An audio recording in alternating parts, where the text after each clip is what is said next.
Just a few months removed from firing him as head coach of the basketball team, the Sixers cannot escape Doc Rivers.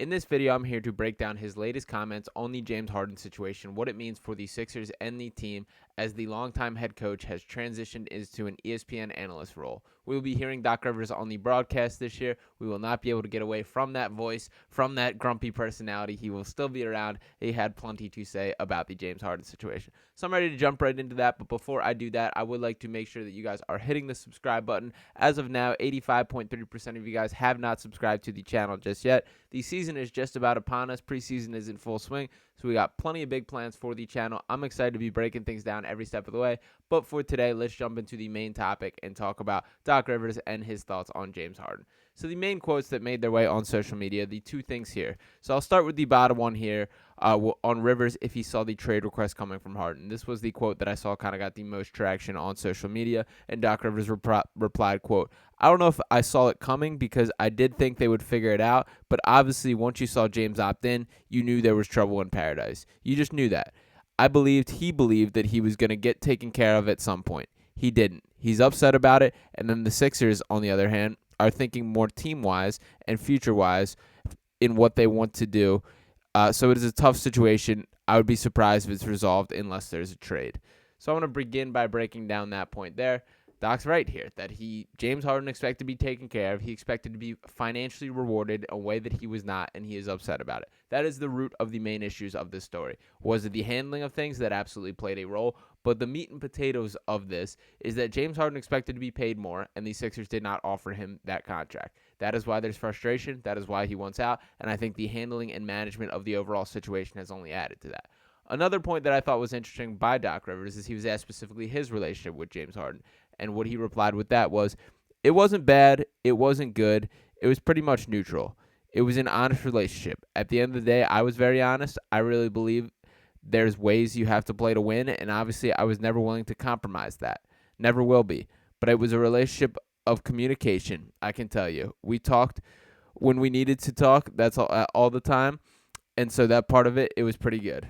My fault on the pronunciation a little bit there. A little small for the font for me. But what we can see from there is that Doc Rivers and James Harden did not see eye to eye during their time here. That was quite clear by their times in the Sixers together. Even at the end of that postseason last year, there were plenty of quotes leaking out from James Harden, who looked less than enthused of the prospect of Doc Rivers continuing to be his head coach.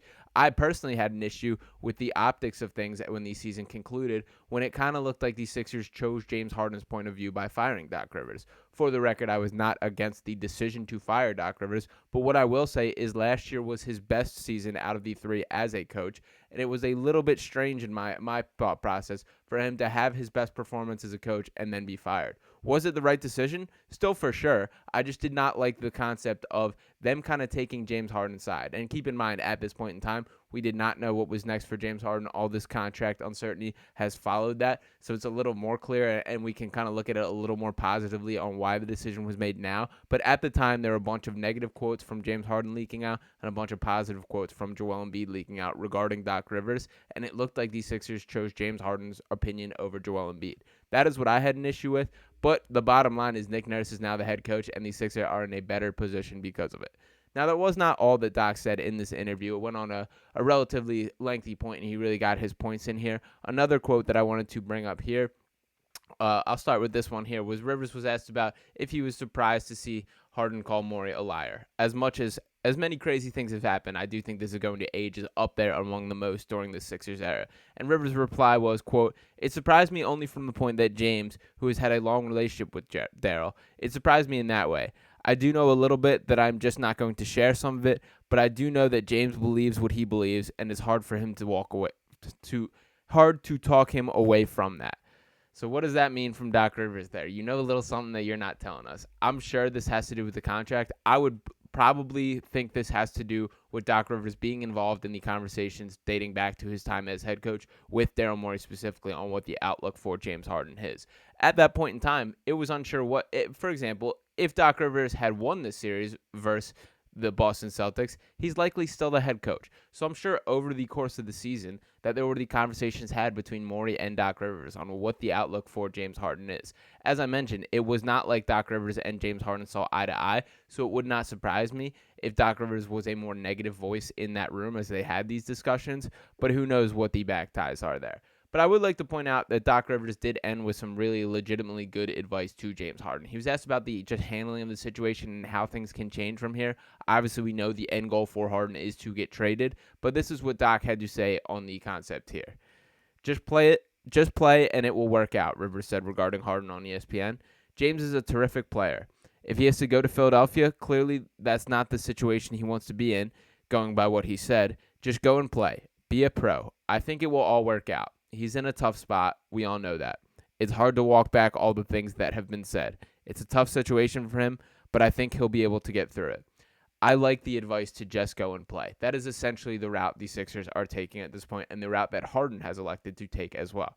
Now, my concern is that this plan could change at any point in time. If James Harden all of a sudden hits the point where he's over it, he doesn't feel there's traction, and he starts burning the world down around him, the Sixers will be in trouble. But for Harden's sake, it is the best benefit for him to be a professional, to keep his market high, to look like he's in shape, a competent basketball player, and still playing at the high level that he is capable of, so he's a more attractive asset for other teams. We know who James Harden is as a basketball player, that he is a talented guy. He led the NBA in assists last year, still averaged 21 points, 10.7 assists, had his second best three-point percentage of his career, something he had not done in near a decade. He's still a good player.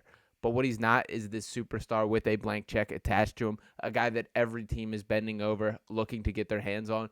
He's good, but he's not that level of superstar anymore. And that is harmful from both perspectives, from both sides of things. From James Harden, who kind of wants that to be the case, that wishes it was as easy as it used to be. And from the Sixers, who are trying to juice out this level of, value back in a deal for him. So that is where we're at and where it comes from here. And personally, what I mostly just want to see is the Sixers to have a game plan.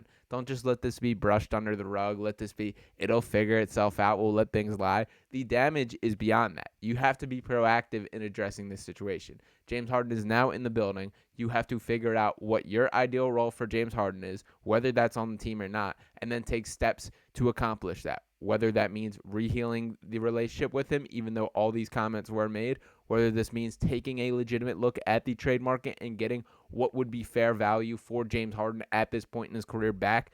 Those are the things that I want to see from Daryl Morey. Now, James Harden is starting to get some voices of, approval and guys rallying behind him at this point in time. He is a well-liked guy for the most part in NBA circles, and way more so than the general public when it comes to that.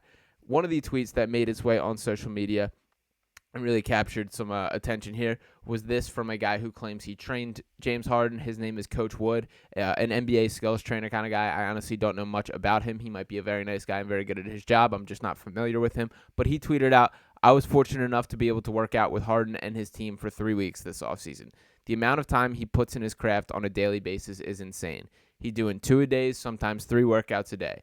The media makes everything the complete opposite of who he really is.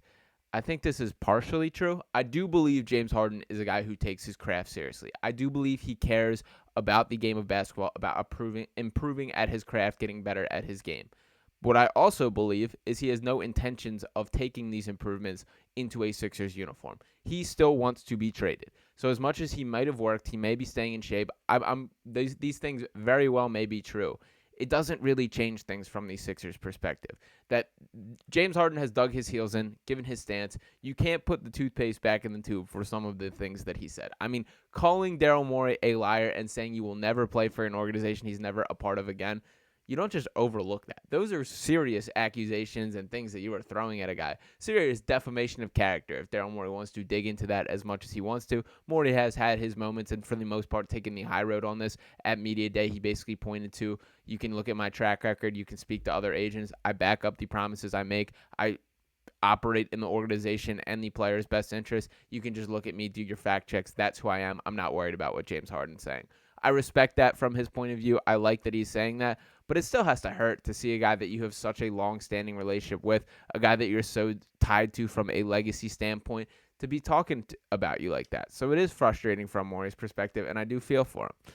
So for now, we're still sitting and waiting for this James Harden cat and mouse game. We're seeing who makes the next move or what is his next plan. What does he have up his sleeve in his trade request bag? I've been front and center calling him the Michael Jordan of trade requests because I'm so impressed with all the things this guy James Harden comes up with. For all my frustrations with him on a basketball court, for the lack of movement, the stagnant ability in his play, the inability to move off ball, the inability to play defense, the frustrations that I have with James Harden, hat tip for what he can do off the court. That I've never seen a guy pull it out of his, I guess, bag of tricks to say this, call the GM a liar, host a camp, do this in China. All these things I got to tip the cap to. So what does he have next? If he is this serious about getting traded, he has to have another plan coming. Or maybe he's getting back in the gym. He's understanding. He's getting a fair realization of his value, what he wants from here. And he's playing with a lot of guys that he likes. He likes Joel Embiid. He likes playing with Joel Embiid. Both guys are well on record saying that.